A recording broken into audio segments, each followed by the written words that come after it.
Your news starts now with a breaking news alert.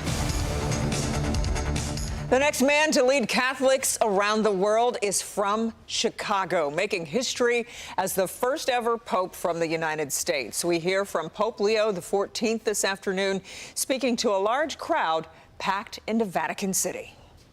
How we can together be a missionary church, a church that builds bridges, that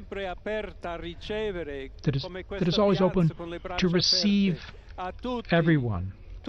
Just like in this square, to receive everyone, to welcome everyone.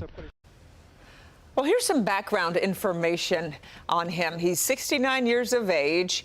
He's a native of Chicago, and while he is American, he spent most of his career in Peru, then at the Vatican. He's fluent in several languages, including English, Spanish, Italian. I've heard he knows a little bit of French and Portuguese as well.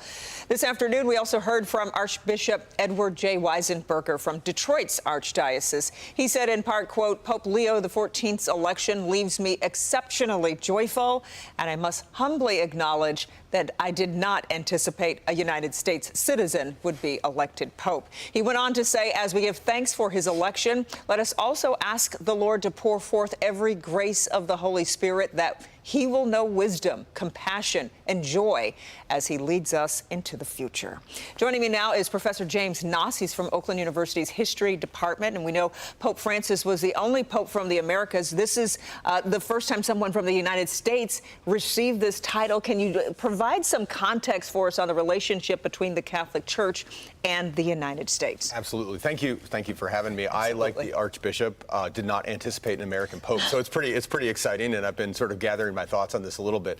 I think we've been talking a lot over the last couple of days about a Pope who needs to evangelize and grow the church, and people have naturally been thinking about Africa and Asia and the Americas, but perhaps some of us forgot about North America and the United States, which has a large Catholic population, but a Catholic population which has been shrinking and which it's a country that's increasingly becoming secular. So perhaps he's the right man to reverse that trend. And that kind of brings me to my next question. How might the Vatican's relations with the United States change under this new Pope? That's a really good question.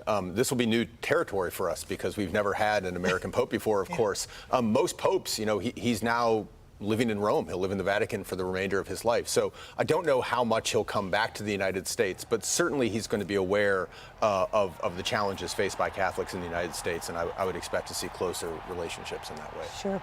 How might an American Pope influence theological discussions and decisions within the Church, do you think? Well, I think we got a lot from him, not only in his own background, in the name that he chose. I think that name indicates that he's going to be interested in social issues. I think in his initial words today, we heard him talk about a more inclusive church, and so I think you'll see those be his guiding principles. When you mention the name, what is it about the name? Choosing the name, you think it's yeah, more... So Leo XIV, I'm presuming that he's picked Leo XIII as his namesake. I don't know that because he didn't tell us. But Leo XIII, who was the Pope at the very beginning of the 20th century, wrote extensively about the need to pay attention to things like labor and fair wages and migration and immigration. So if that's what he's picking, he's giving us some pretty clear indications of what interests him. I see. Well, very good. Thank you for coming and providing insight. And to be fair, you weren't the only person who never thought that it would be a... No, I think Las Vegas was also wrong, so I take some solace in that. Exactly. For sure, yeah. We appreciate you providing some perspective for our viewers.